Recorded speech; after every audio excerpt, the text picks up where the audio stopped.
আরে ভাই, এটা কি জিনিস রে ভাই? এটা গরুর মতো, কিন্তু গরু তো বড় বড় চুল রে ভাই। এরকম প্রাণী আমি প্রথম দেখছি। বাবা কিরে ভাইয়া, কি ঠান্ডা রে। আবারও একটি নতুন ব্লগ, আবারও একটি নতুনের ছোঁয়া। ড্রিম ওয়ার্ল্ডের এই পর্বে তোমাদেরকে স্বাগত। এটা আমার গ্যাংটক জার্নির পঞ্চম ভিডিও। তবে এই ভিডিওতে আমরা গ্যাংটক থেকে নাথুলা পাস যাওয়ার অভিজ্ঞতা তোমাদের সাথে শেয়ার করব।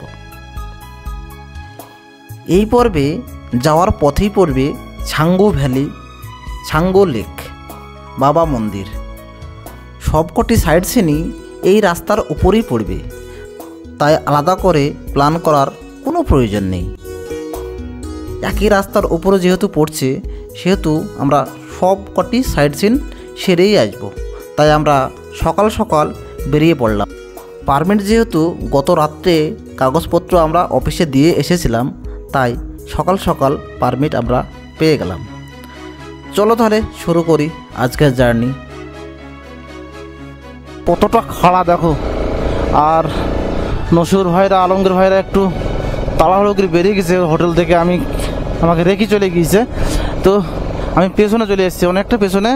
তো ম্যাপের ভরসা, ম্যাপ তো বুঝতে পারছি পাহাড়ি রাস্তাতে ম্যাপ বোঝা বড় দায়। আর 55 কিলোমিটার রাস্তা এখান থেকে। কিন্তু ওরে বাবার, কতটা উপরে উঠছি দেখো, প্রচণ্ড উপরে উঠছি। আরও উপরে উঠতে হবে দেখো, ঘুরে ঘুরে ঘুরে ঘুরে উপরে উঠছি। কতটা খাড়া টাফ রাস্তা।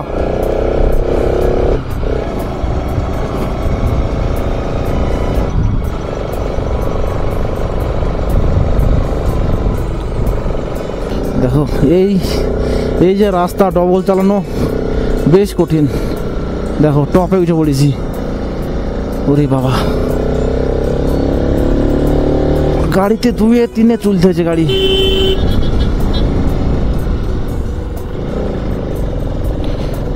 ওরে বাবা, ওরে বাবা রে, এই জায়গাটা দেখো ভাই।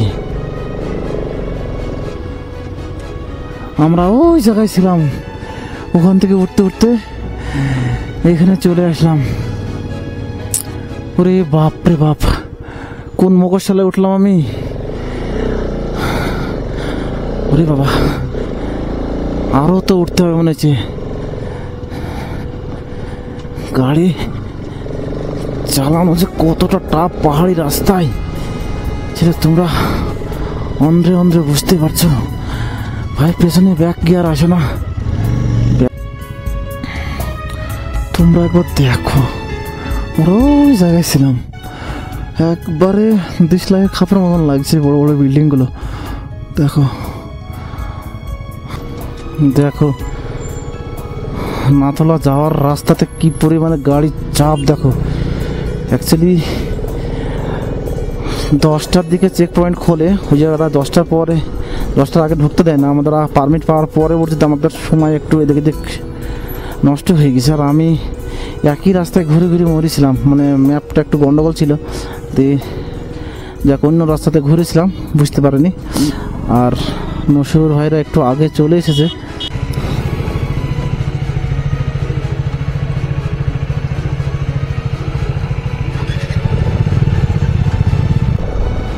ছেড়ে দিয়েছে, আমাদের পারমিট করা আছে যেহেতু। মেন কথা, আমরা অতটা বুঝি না। পারমিটটা ওখানে চেক করলো, চেক করার পরে তো কিছুই বললো না, নাম্বার টাম্বার কিছুই লিখলো না। কাগজটা নিয়ে নিল নসিবুর ভাইয়ের কাছ থেকে, আর তারপরে তো কোনো কাগজ রিসিভ দিল না। কি ব্যাপার, কিছু তো নাম্বার টাম্বার চেক করলো না, যে কিছু চেক করলো না। যে দেখো কি পাহাড় রে ভাই, ডান দিকে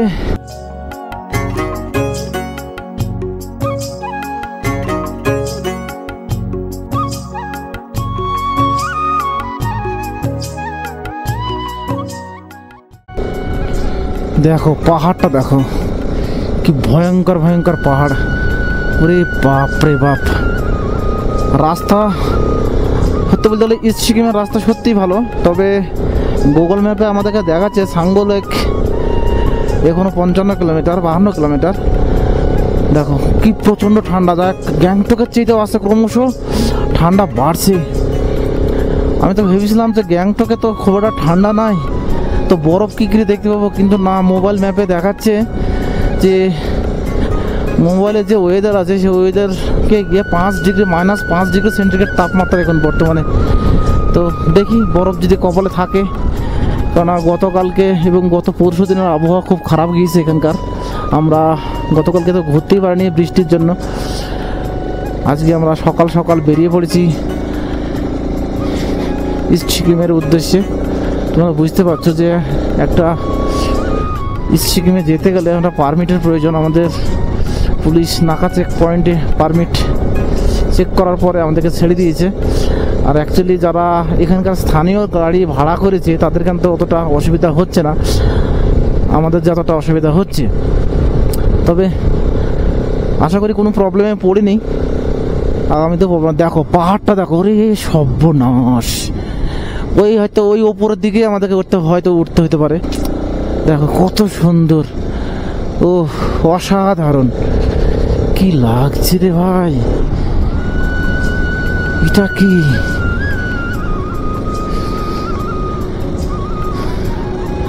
প্রকৃতি সত্যি মানুষকে কি বানিয়ে দিয়েছে দেখো, আল্লাহর তরফ থেকে। সত্যি পাহাড়ি অঞ্চলে আসলে মনে হয় যে আমরা কতটা ক্ষুদ্র, এই প্রকৃতি হারে, এই পৃথিবী হারে আমরা কতটা ক্ষুদ্র। এই পৃথিবীতে আমরা হয়তো কিছুদিনের জন্য অতিথি হয়তো। দেখো কত সুন্দর, ও ওরে বাবার কি ঠান্ডা। আমার তো মনে বলছে গ্লাভস পরতেই হবে, কিছু করার নেই।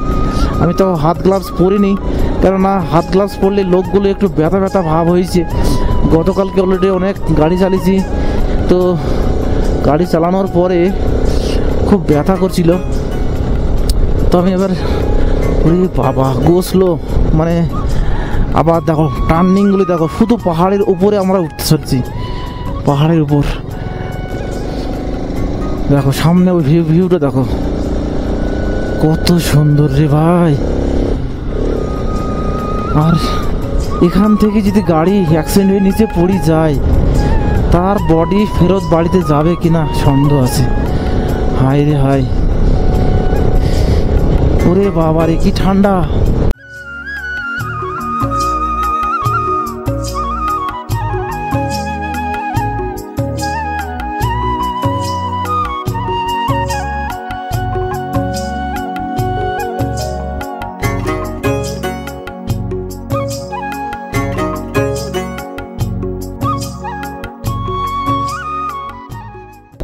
কিছু করার নেই, আমাকে গ্লাভস বের করতেই হবে। ওরা কি লাগছে ভাই, কোথায় উঠছি আমরা? ওরে সর্বনাশ, -5 ডিগ্রি সেন্টিগ্রেড তাপমাত্রা, যে মানুষ বাঁচতে পারে এখানে? হাতটা জমে গেছে। তবে রাইডিং গ্লাভস পরে গাড়িতে কিচ্ছু টানছে না। ওরে বাবা, এতটা খাড়া রাস্তায় গাড়িটা টানে আমার 200 সিসির বাইক, কি অবস্থা তাহলে বোঝো। তাহলে যারা 125 সিসির বাইক নিয়ে আসে তাদের কি অবস্থা রে ভাই।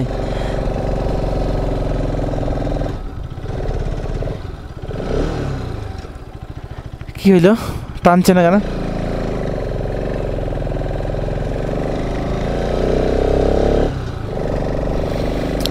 আমি তো মনে হচ্ছে বাড়ি ফেরত যেতে পারবো না, মনে হচ্ছে যা অবস্থা বাইকের। দেখো এখানে ক্লাস প্লেট জ্বলে গেল নাকি?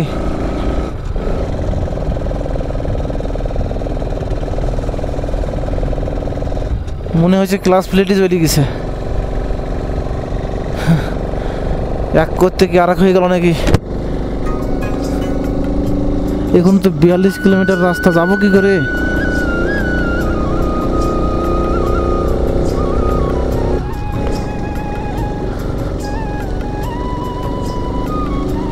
আমার আর কপালে নাই মনে হচ্ছে ইস্ট সিকিম দেখা, আমার আর কপালে নাই। কেননা আমার গাড়ির যা অবস্থা, তাতে করে এখন গাড়ি মাথায় করে যেতে না হয়, সেটাই সৌভাগ্য। ওরে বাবা রে, আর উঠছে না গাড়ি, কিছু করে না, কতক্ষণ উঠবে? এটা খাড়ারও তো একটা লিমিট থাকা দরকার আছে ভাই।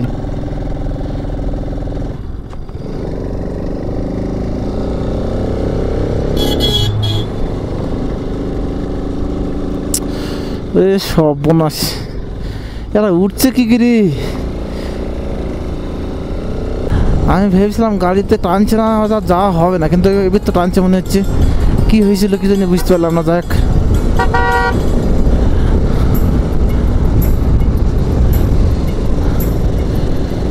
গাড়ি যে গেলে জোরে যেতে হবে, মানে আসতে গেলেই গাড়িতে পাওয়ার লাগিং হচ্ছে বিশাল, গাড়ি আর টানছে না। রে বাবা, বাঁ পাশে দেখো কত বড় পাহাড় রে বাবা। এবারে পাহাড় তো না, এটা শৃঙ্গ। বর্তমানে আমরা যাচ্ছি একবারে আর সবচেয়ে বড় ব্যাপার হচ্ছে কি প্রচণ্ড ঠান্ডা এখানে। এখনও আমরা অলরেডি নাথুলা ভিউ পয়েন্ট যাইনি, তবে নাথুলার কম করে হলেও আপনার 42 কিলোমিটার আগে যদি এরকম ঠান্ডা হয়, তাহলে নাথুলাতে কি ঠান্ডা। মোবাইল হয়তো জমে গেছে, সেই জন্য এরকম সমস্যা।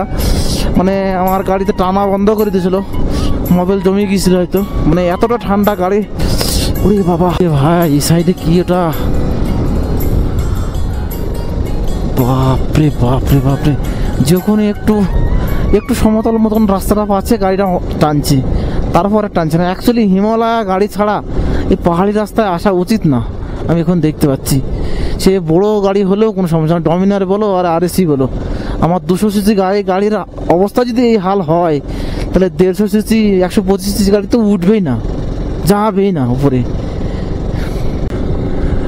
আমি যদি সিকিমে এই হাল হয়, তাহলে সিয়াচেনে কি হাল, আমি সেটাই ভাবছি। ওরে বাবার কি ঠান্ডা! চিন্তা করছি যদি এই ঠান্ডার বুকে বিএসএফরা, আমাদের যে ভারতীয় সেনাবাহিনীর সিকিউরিটি গার্ড, যারা আসে কি করে? রে বাবা রে, অ্যাকচুয়ালি এইসব এরিয়াতে মানুষজনের বসবাস তাই নিষিদ্ধ, মানে পুরোটাই ট্যুরিস্টদের জন্য পারমিট সহকারে এখানে আসতে হচ্ছে। আবার কি চেকপোস্ট আসবে নাকি? চেকপোস্ট আসলে তো মুশকিল, কেননা আমার কাছে কোনো কাগজপত্র কিচ্ছু নেই। কেননা যা কাগজপত্র সব ওদের কাছে আছে, মানে ওরা 4 জন চলে গেছে, ওদের গাড়ি একটু ভালো, ওদের ট্রেনে সামনের দিকে বেরিয়ে গেছে। আমার গাড়ি জমে গিয়েছিল, একবার টানা বন্ধ করে দিয়েছিল মধ্যেখানে। বাবারে, উপরের তো কোনো শেষ নেই মনে হচ্ছে। কি গো ভাইয়া, এইসব জায়গায় আসতে গেলে হিমালয়া গাড়ি ছাড়া অসম্ভব ভাই। দেখো গাড়িগুলি দেখো, হয় বোলারও না স্কট। কি ঠান্ডা রে ভাই, বাবারে আমি আর থাকতে পারছি না, কিছু করার নেই। বাবা দেখো কত করে পরেছি, দেখো আমি প্রথমে জ্যাকেট পরলাম, তারপর রাইডিং জ্যাকেটটা পরলাম, কিছু করার না, হাত ফাত জমে যাচ্ছে আমার। এই গ্লাভসে কোনো কাজ নাই, এখানে এই গ্লাভসে কোনো কাজ নাই। এখানে গ্লাভস যেটা ঠান্ডা গ্লাভস, সেই তাই পরতে হবে, কিছু করার নাই। দরকার হয় আমাকে আবার রেনকোট পরতে হবে। ওরে বাবা,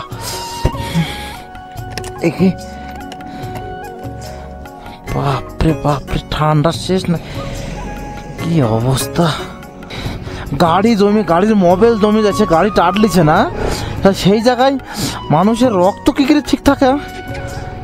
বাপরে বাপ, এত ঠান্ডায় মানুষ বাঁচে নাকি? দেখো কতটা ঠান্ডা, দেখো ঠান্ডা। এখন ঠান্ডার কিছুই হয়নি, যেহেতু এখন আমরা নাথুলা ভিউ পয়েন্ট 36 কিলোমিটার, তাহলে বোঝো তাহলে সেখানে গেলে কি অবস্থা হবে। আমার গাড়ি জোরে যাওয়ার দরকার নেই, আস্তে আস্তে যাবো, নাহলে গাড়ির আমার ক্লাস প্লেট নষ্ট হয়ে যাবে, কিছু করার নেই। কিন্তু পাহাড়ের মানে আরও উঁচু আছে কিনা সেটা সন্দেহ আছে। কত কত উঠবো, একসাথে উঠেই যাচ্ছি। কি অবস্থা দেখো, পুরো মেঘ, দেখো পুরো মেঘ। এই পাহাড়ে ধাক্কা লেগে হ্যাঁ মেঘ পাহাড়টা পুরো জয় করে দিয়েছে। কি রে ভাইয়া, দেখো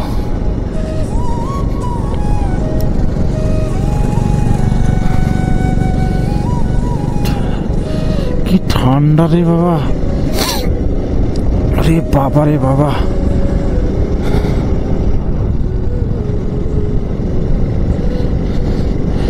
গাড়ির ইঞ্জিন আর টানছে না, যা টানছে আস্তে আস্তে যাবো, কিছু করার নেই। ঠান্ডায় সত্যি বলতে এই গ্লাভসটা যদি আমি না আসতাম, আমি ভাবছি রাইডিং গ্লাভসই হয়ে যাবে, কিন্তু আমি যাক ব্যাগ আমার টপ বক্সে ভরে নিয়ে এসেছি বলি বাঁচুয়া, নাহলে তো আমি শেষ, পুরো আমি ঘুরে বাড়ি যেতে পারতাম না। এটা যদি না আনতাম নিশ্চিতলি ঘুরে বাড়ি যেতে পারতাম না। দেখো আমি কটা জ্যাকেট পরেছি, দেখো জ্যাকেট পরেছি, তারপরে আবার রাইডিং জ্যাকেট পরেছি, তার আগে অলরেডি দুটো গেঞ্জি আছে, তাহলে কতগুলি মোটা হয়েছে বুঝতে পারছো কি অবস্থা, কি ঠান্ডা। ও বাবা, এটা কি রে ভাই, সামনে ওটা কি, মতে পুরো পাহাড়টাকে ঢেকে দিয়েছে পুরো, কি রে ভাই, কি রে ভাই এগুলা, সর্বনাশ, পাথর কেটে কেটে কেটে কেটে থাক থাক করে সাজানো, তাই মনে হচ্ছে। ওই দিককার পাথরগুলোতে তাও তো একটা গাছ টাছ আছে, এদিককার পাথরগুলো তো দেখো শুধু পাথর আর পাথর, কি অবস্থা রে ভাই, পুরো বরফ, এগুলো কি বরফ নাকি সাদা হয়ে গেছে, হ্যাঁ বরফই তো মনে হচ্ছে জমে, মানে অ্যাকচুয়ালি এখানে কিছু কিছু যে সাদা সাদা পাথর মনে হচ্ছে না, সেগুলো হচ্ছে কুয়াশা জমে গিয়ে হয়তো সাদা সাদা হয়ে গেছে। দেখো কি অবস্থা, ওরে আমার হেলমেটের কাঁচটা কিচ্ছু দেখ, এটা কি রে ভাই, কি অবস্থা দেখো,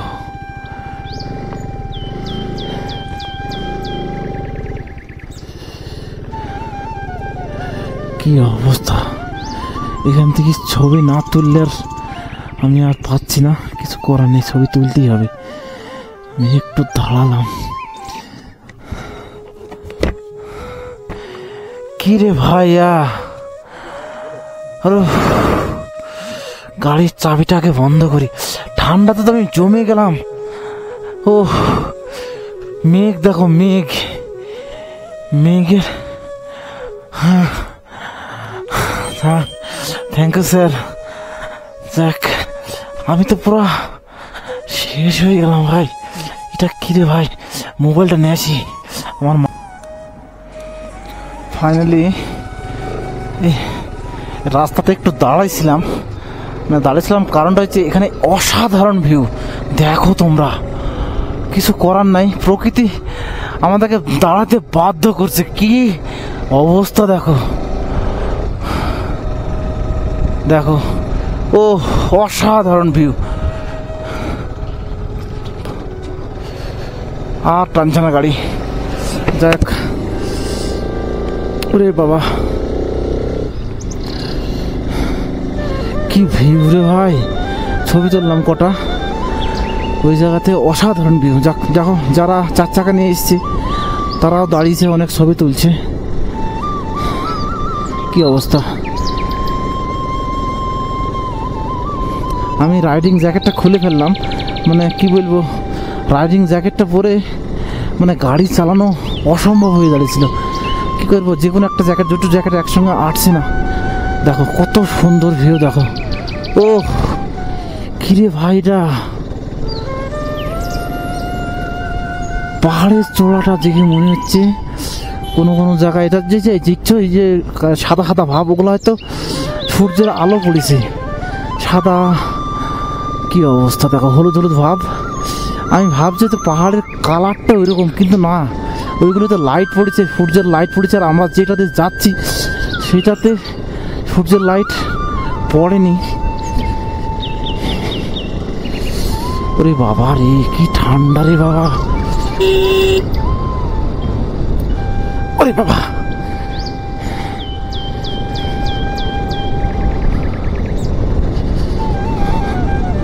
এই জায়গাতে ছবি তুললাম, ওরে বাবা রে, এখানকার কুকুরগুলো দেখো কত সুন্দর, আমাদের ওখানে এরকম কুকুর কিনতে পাওয়া যায় না, শুধু এখান থেকে নিয়ে গেলেই হয়ে গেল। ও দেখো এটা কি রে ভাই, দেখতে পাচ্ছি না পাহাড়টা এতটা খাড়া রে ভাই, ওঠ ভাই ওঠ, আরো জোরে,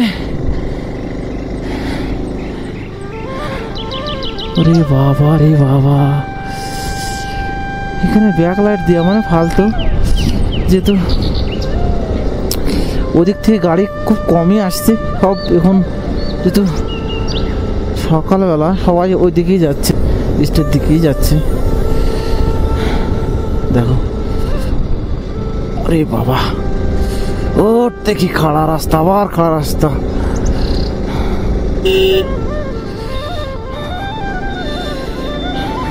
আরে ভাই এটা কি জিনিস রে ভাই, এটা গরুর মতো, কিন্তু গরু গায়ে কত বড় বড় চুল রে ভাই। এরকম প্রাণী আমি প্রথম দেখছি। অ্যাকচুয়ালি এটা শীত প্রধান দেশে হয়তো এইসব প্রাণীগুলি দেখা যায়। এখানে তো 12 মাসই ঠান্ডা। ওরে বাবা, যাচ্ছি কোথায়?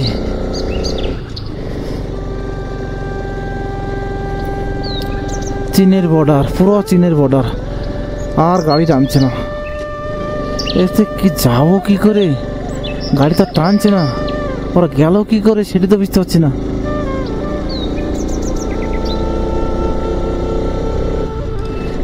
এই অবস্থা, এতে ডবল কি করে সম্ভব? কোনো অবস্থাতে সম্ভব না, এরকম খাড়া রাস্তাতে বিশেষ করে। দেখো দেখো কতটা ভয়ঙ্কর রাস্তা, দেখো একটা অন্য রকমের অ্যাডভেঞ্চার ভাই। এ কি হইল শহর ভাই, ওরে বাবা। দেখো ম্যাকগুলি পাহাড়ে ধাক্কা মারছে, দেখো কি হবে, ওরে সর্বনাশ। আর দেখো পাহাড়ের চূড়াটা দেখে মনে হচ্ছে পুরো সাদা হয়ে গেছে। ওরে ওরে বাবা, এটা কি উপর থেকে জল পড়ছে, বরফ গলে গলে উপর থেকে আসছে।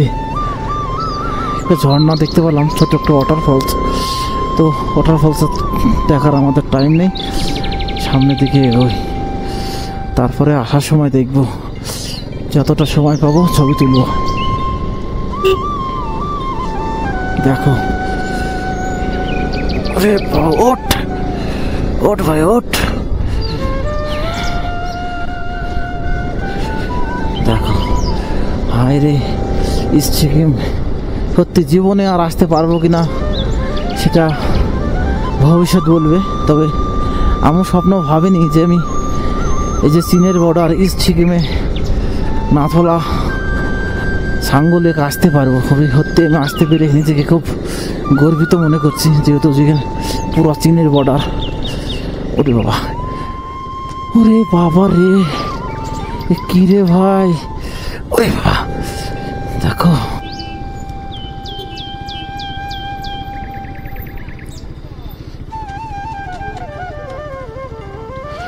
কি অবস্থা, দেখো ভাই। আমরা একটুখানি দাঁড়াবো। ওরে বাবা, খেয়ে নেবেন? আমার গাড়ি টানছে না, কি ব্যাপার? টানছে? তুমি কয় নম্বরে চালাছো? 4-5 চলছে, জায়গা কইছে তুমি টানতে পারছো না। চালাবা না, এখানে 2-1 আর সমতল পেলে 3, তার বেশি দিবা না। তো না তোমাদের ক্লাস নষ্ট হয়ে যাবে। এই টেনশন। আমরা এখানে দুপুরের খাবারের জন্য একটু দাঁড়ালাম। আমাদের সামনে নাথুলা পাস, এখনও 20 কিলোমিটার রাস্তা। এই ভিডিওটি আর লম্বা করছি না, আবার একটি ভিডিও নিয়ে খুব শীঘ্রই তোমাদের সামনে হাজির হব। আর হ্যাঁ, এই ভিডিওটি যদি একটু ভালো লেগে থাকে তবে একটু কমেন্টে জানিও। ততক্ষণ তোমরা ভালো থাকো, সুস্থ থাকো, ধন্যবাদ।